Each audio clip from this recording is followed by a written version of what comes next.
Hi, I'm so happy that you're here. Thank you so much for thinking of me to do this. I'm happy to be here. Yeah, I'm glad we can talk about this topic about Yeah. childhood trauma. How did you get started in this? So I got started in therapy. Actually, my mom started going to therapy. And when she began to go through therapy, I saw her change. Right. And ever since I was a little girl, I was like, I want to be someone that supports families. Right. And so then it gravitated towards me feeling very passionate about specifically childhood trauma, because as we'll get into, the research shows just how impactful painful life experiences, particularly in childhood, have on us. Like it really matters how we're treated as children. And so we're going to be getting into that topic a little bit more today. Yeah, I think the topic's important because from my own experience, I feel like as an adult, I look back to a lot of childhood things in my life and it's a big impact on it. Yeah, it shapes us, the way that our parents treat us as children. Yeah. The way that they communicate and talk to us literally becomes our own self-talk. So you could imagine, if I experienced emotional neglect, that I would grow up to be an adult that maybe struggles to prioritize my own needs. Right. So we're going to talk about how that shows up, what that looks like. I think a great place to start is, what is childhood trauma, though? Because we hear that word thrown around a lot. They did a study called the ACE study. Have you ever heard of it? I have not. Okay, so let me tell you about it, because it feels really sad to hear, but I promise you there's hope. But so basically, they did this study called the ACE study. It stands for Adverse Childhood Experiences. Okay. And they were trying to figure out, okay, what is the impact of childhood adversity on adulthood? What they discovered was, and they measured things like, did this individual experience physical abuse, emotional abuse? Was their home unstable feeling?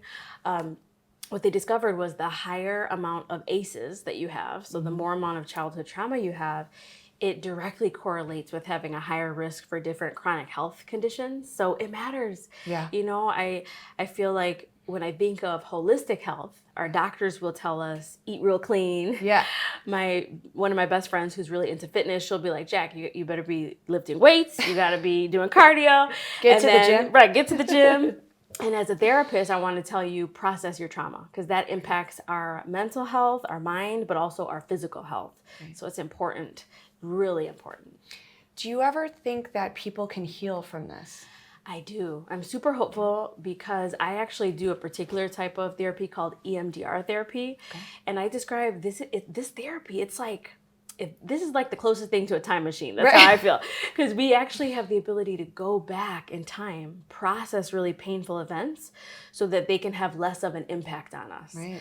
So when we experience something really traumatic, it turns off the timekeeper of our brain. So the timekeeper, it's the part of our brain that communicates to us when something has a beginning and an end. Yeah. When we experience trauma, that timekeeper shuts off. So it almost feels like we're still in the trauma. We're stuck in that place. Yeah, it almost feels like, I don't know if you've experienced or heard about emotional flashbacks, but it could feel like we're right back. I have a bunch of those. Yeah, so those are on really, a daily basis. On a daily basis. Yeah. So those are really painful and tough too. But EMDR is cool because you can process an experience and it gets your timekeeper part of your brain back online. Right. Where I've seen clients after an EMDR session, like they'll do a really deep exhale or a big sigh. And it's like, okay, that moment was terrible, but it's over. And I'm actually proud. It's interesting. When you use EMDR, people feel differently about themselves too. Yes. But here's the thing. When we think of, I think one particular childhood trauma that goes under the radar is emotional neglect. Yeah. So this is I think that's a big one in my life. Yeah. So because I feel like with other traumas, it may leave a scar. Mm-hmm. It may be associated with a specific event. But with emotional neglect, it's something that didn't happen, that you needed to happen, right? Yeah. So I know growing up, there was a lot of that. And as an adult, I think I go back to that place. And I don't know if that'll ever go away. That's what I'm nervous about. Yeah.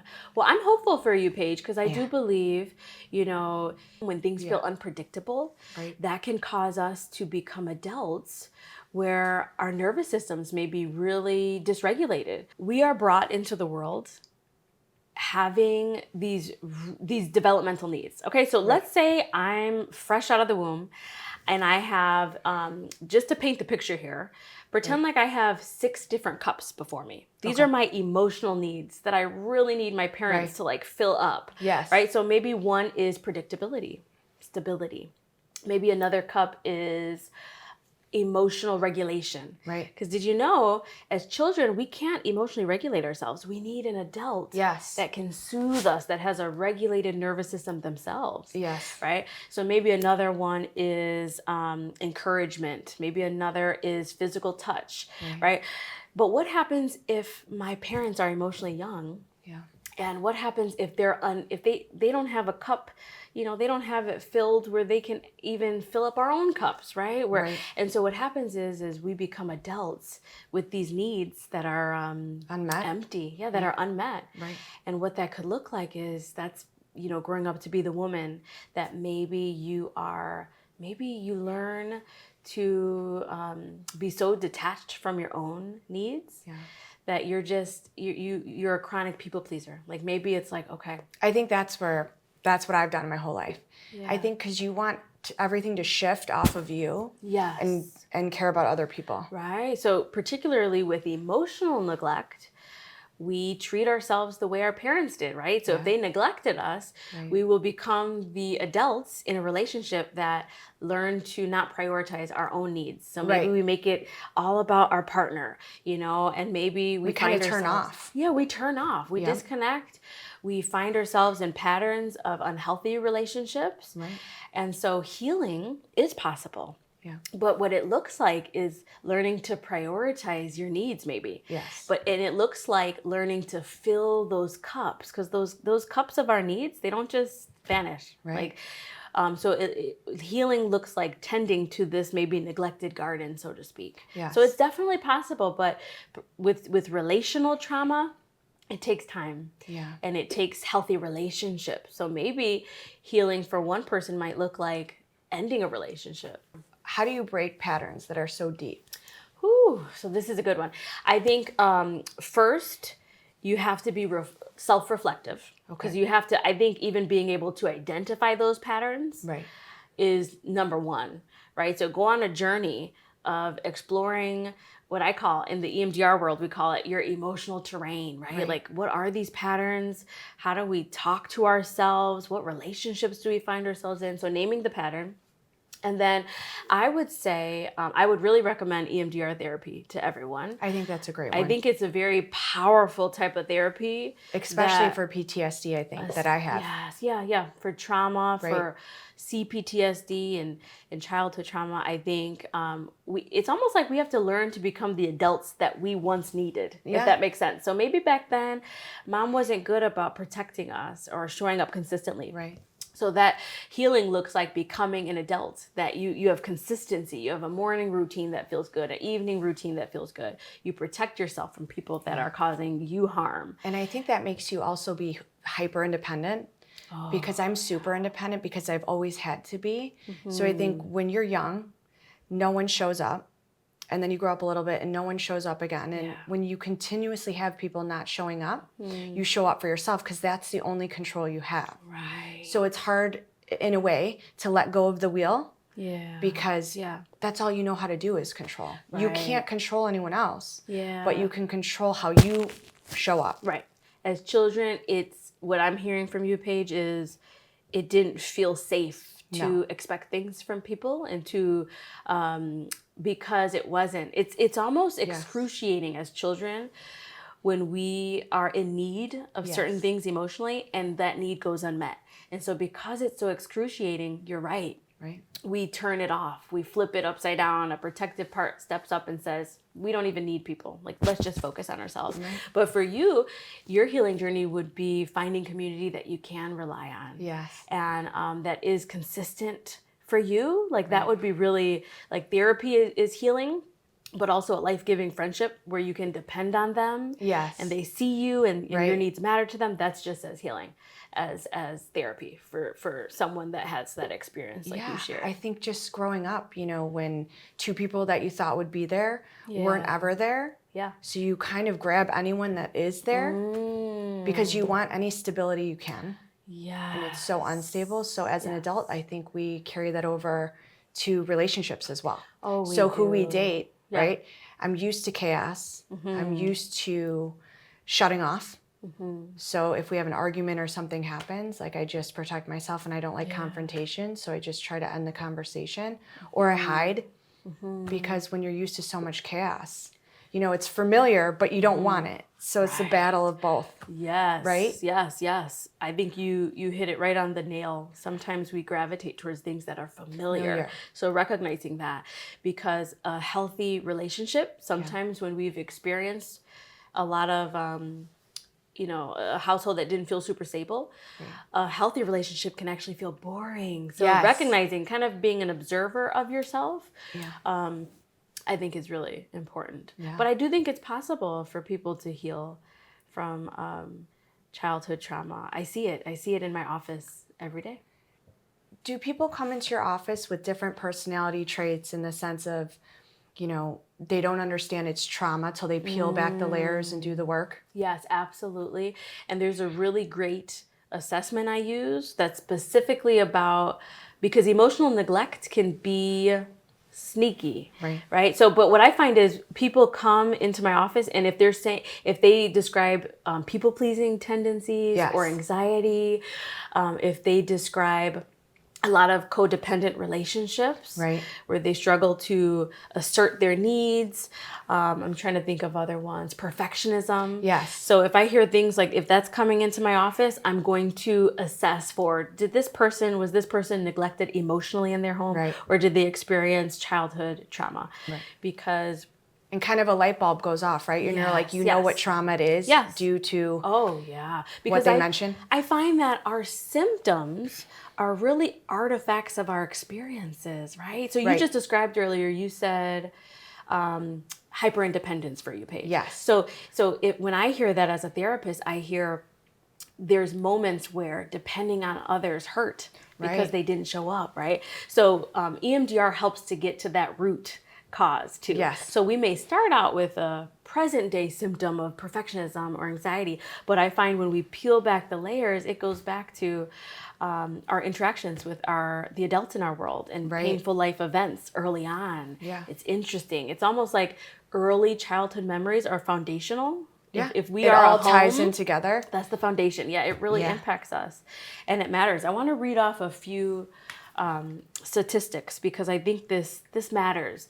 And again, this is going to paint a better picture, a sad picture, but there's so much hope. And I want to definitely describe what I experienced in the therapy room, because I experienced people changing like big patterns and making really big life shifts, but which I never thought were possible, by the way, until I started doing therapy. And it is possible, yes. But it matters. We have to, going back to what I said, eat clean, eat nutritious, move your body, process your trauma. Because people with high ACE scores are 3 times more likely to develop autoimmune diseases. There's a high risk of chronic pain. Unresolved trauma can have higher levels of inflammation in your body, which can contribute to different disease or even anxiety, depression. And so, it matters. Like we deserve space to go back and process things so that we can feel different, so we can live a life that we love, is what I like to say. Right, or break away from it. Yeah, I feel like it's really hard to break things that have happened in your childhood, because no matter how much work you've done, it's hard to just completely knock it out. It is. You're right. This is hard work. And some of this is generational. So we're undoing lots of different patterns, but it is possible. I like to intertwine inner child healing in my work with EMDR, because I find that's really powerful too. Like to picture younger us and us showing up for them in the way that they deserved while doing EMDR. I find that that's really helpful. Like I've had, I don't know, it's cool I'm so honored to do the work that I do, because I feel like I watch people becoming like literally the adults that they deserved as children. So as an adult, as as a child, I should say.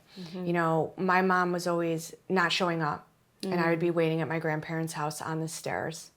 And I would always depend on her. I would always think she was coming, you know, and then she wouldn't ever come. And my grandmother would try to get me off the stairs and say, like, don't worry about it. She'll come next time. But as a 37-year-old now, I go back to those moments of feeling so alone. And I can't help but to flash back, you know, go there. And so my mind always goes back to certain moments. And that's what scares me that I'll never be able to get out of. Oh, that's your fear. Yeah.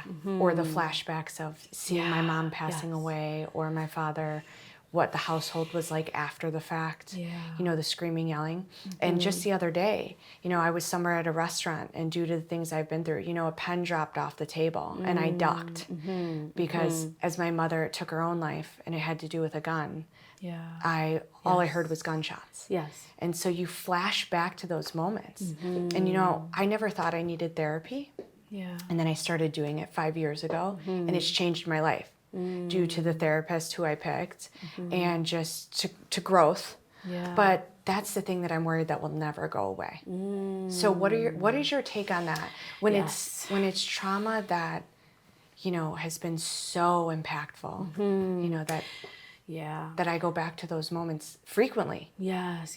Well, it's important to remember that trauma impacts our nervous system. Our nervous system is attempting to keep us safe. But what it sounds like in those moments for you, Paige, is you're experiencing a flashback. And sometimes with childhood trauma, it might not be a flashback like we are seeing any, you know, images, but it may be an emotional flashback, a reminder, right, of you on those steps, waiting or feeling alone. And those can be very overwhelming. I think the first step is to recognize I'm in a flashback. This is not happening right now. And I would also recommend EMDR therapy to you, because it is possible. You know, I think what you're describing is those are really painful moments where your brain, to survive, thinks it has to keep those at the forefront of your mind. Because your brain is almost like, okay, if anything feels familiar to this, sound the alarm, you know, dilate your eyes, increase your heart rate to prepare for this threat, if that makes sense. But EMDR will help you to process those specific moments where it's like, oh, those moments were really scary and really painful. But EMDR therapy will be really useful to you, Paige, because it'll help to turn that timekeeper back on, where it honors that moment as being very painful and traumatic, but where your body and brain will be caught up to the fact that that's not happening now. But also we grieve those moments too. We need to take up space with our grief when our parents weren't able to provide us with what we needed, what we deserved. So continuing. And it's the loss part. That's loss, the thing. You know, even now, you know, a couple people that are in my life, family-wise or relationships, you're so afraid of loss, even if it doesn't work, right? Even if you need to separate yourself from certain people. The loss part of it, that's what takes over my mind. So it doesn't matter about the person, if they're good, bad, you know, great relationship, not. Anytime you lose somebody, it's back to those moments. So I go right back. Like loss is very Abandonment, triggering loss. for you. Yes. When do you know that you've had a breakthrough, though, like in life? Oh, I love this question. So I find with my clients, they may set a boundary that they've never set Which before. I'm terrible at. Okay, you're learning. I'm terrible. We're all learning and works in progress. But, you know, breakthroughs happen when we recognize the pattern in the moment and we decide something different. So you do the work, essentially. Yeah, you do the work. You become the adult you needed. So maybe back then, like you mentioned, mom didn't show up. So maybe that taught you to push down your thoughts and feelings, you know, don't prioritize those. So your healing would look like, it matters what I feel too, actually. So I'm tempted in this moment to just be about their needs, but I'm gonna, in this moment, actively choose to say what I want. I think or that's what why I think. started this podcast though, Jack. Yeah. Is because growing up in a house where everyone was like, be quiet, don't say anything. We're very private. Yet people were getting taken away on the lawn and getting arrested, or people were passing away. But if I wasn't quiet, a consequence would happen, whether it was emotional or physical. Right? So as an adult, you're so used to hearing that in your head to be quiet and don't say anything and be private. You want to break out of that. Right. And now I'm like, I have a voice at 37 years old. That's huge for you because at one point there were consequences for taking up space with your thoughts, your experiences. Why do we feel that though as an adult? We all get these messages sent to us, don't we? Because afraid, fear, or just a consequence. You're ridiculed. You're made fun of. You're told by your parents. You're invalidated by them. That's not a big deal in light of my story, right? So you have all these different experiences that associate being seen with danger. But look at you. This is awesome for you to take up space in this way. Yeah. And to be okay with being seen in this way. But healing. Trying something new though. Trying something new is healing. Yeah. Absolutely. It's us being brave to do something different. Right. But also healing can look like recounting some of these painful experiences and not feeling as much charge, I like to say. Yeah. So when we are traumatized, a certain reminder can activate our nervous system. Yeah. I find when I do EMDR with people, we can revisit those memories and they report like, I don't feel anything. I feel neutral about that moment now. Right. And so that's possible, but it does take time and work and a safe relationship, sometimes therapeutic relationship, where you can process these painful life experiences where they don't feel like they're impacting you as much. Yeah. They don't feel. What is one story that was like a major breakthrough for you that was inspiring from one of your clients? I have so many client stories that I can name. Because of confidentiality though, I'm going to talk about my friend who's also in EMDR therapy. So this fits. But I have one of my best friends. She's been through quite a bit of trauma and she's done EMDR. And it's been cool to watch her shifting and changing. It's so interesting. And you notice that. And you notice it, yes. It makes me think of my mom when she went through therapy. It's like, wait a second. Oh, she's got a voice now. Right? She's not this mat that people can just walk over. Oh, she's feeling like good about herself. She's got a pep to her step. Yeah, she's got a glow up here. She's feeling good in her own skin. Or she's confident. Maybe she's asserting a boundary with me now. I like that. As a therapist friend, I love that. I love when my friends feel safe to be like, ooh, Jack, I'm tired today. I'm going to prioritize my own needs. Love that.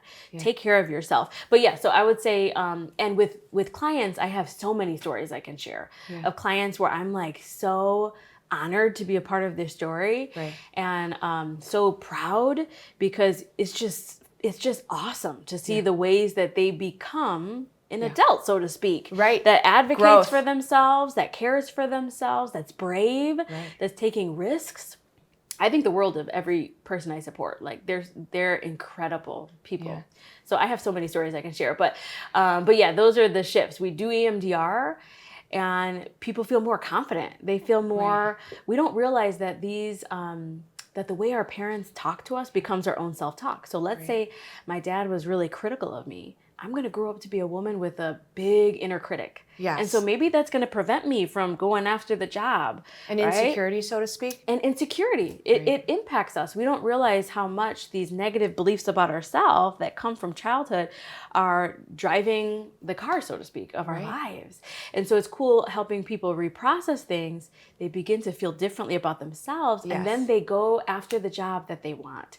They go after the relationship that they deserve. They shift from a toxic one to a healthy one. Oh, yeah. Yes. They recognize, I don't deserve this. That's good. I always talk about how healthy anger is. I tell my clients, I get excited when people say, I'm angry at this. You should be, right? Because anger tells me you're connecting to what you deserve now. Because before, it may have been like, it's okay that they harmed me. I think that's what I do. Me. Yeah. And so just because it's easier for me to not deal with it than to deal with it. In the sense of an argument or confrontation. When you come from a screaming home and you cower down, that's what I feel like. Yes. So the screaming and the yelling, I'm just like, okay. That's why Right. boundaries are important. Yeah, so in my field, we call that fawning. Yeah. That's a nervous system reaction to manage stress. It's like a part of you that's like, okay, just be okay, just tolerate, because we don't want to ruffle any feathers here. Right. And so I find that healing can look like being okay ruffling some feathers, like, because if Yeah. it means you're asserting your boundary, or Right. creating distance from people that are causing harm. So healing looks like so many different things. Yeah. But it depends on the story. And it's been really cool to watch, in the therapy room with some of my clients. So what would your advice be for people that have gone through trauma? Where to start? Yes, where to start. I would want to tell audience members listening or watching that their story and experience is real. I find that And it sometimes, matters. yeah, and it matters. I find that so many childhood trauma survivors invalidate their own experience. Push But- it to the side. Yeah, but your story happened. That was your experience. I would say a great place to start is finding an awesome therapist that you can connect with and vibe with, that feels safe to you. A trauma-informed therapist, I would really recommend. Strong community. Yes, strong community, and sometimes that could be scary for people that have experienced childhood trauma, because relationships feel dangerous or like filled with triggers and threats. So A lot of fear, I think, a lot of from fear, people. yeah. So But I it's would- inspiring to share your story it is because you don't know who else is going to do anything. So I would say start, by finding a therapist you can trust, because maybe that's like you can practice with the therapist, how to take up space with your story, how to process through different painful experiences. I think that would be a really great place to start. I would also recommend different books. Like I'm reading through this book called Adult Children of Emotionally Young Parents: How to Heal from Distant, That's what I Self-Involved Parents. I think that's what Right. that book is amazing. So there's a lot of different resources out there that you can just start Resources. to learn. And we can hold two truths at once here, because I do Right. find that as we begin to do the work, we might feel guilty, like, but my parents loved me. But we can hold the fact that they loved us, and also that there was some harm caused. Like we can hold both of those things together. So I would say starting off with different books like the one I mentioned, and finding a therapist that you would really trust to begin to peel back some of those layers. Yeah. I always tell people too that everyone's capable of change if you want it. Yes. You know what I mean? Yes. It's the truth. If you want to Absolutely. change, you could change tomorrow. Yeah. And there's so many things out there that Yeah. you can use for a positive, Yes. I don't know, positive outlook. Well, since becoming an EMDR therapist, I'm so hopeful for people, because I Right. see people move through very painful experiences. Like, Yes. we get a scratch on our arm, it heals. Our brain has the same ability to heal from really painful experiences too. But it takes time. Well, thank you so much for being here today. Everything's so insightful and Yes. inspiring, Jack. Thank you. I hope people out there will listen to this, not feel alone. And I hope that you come back. Yes, I'd love to come back. Thanks Thank for you having so me, Paige. much. Thanks.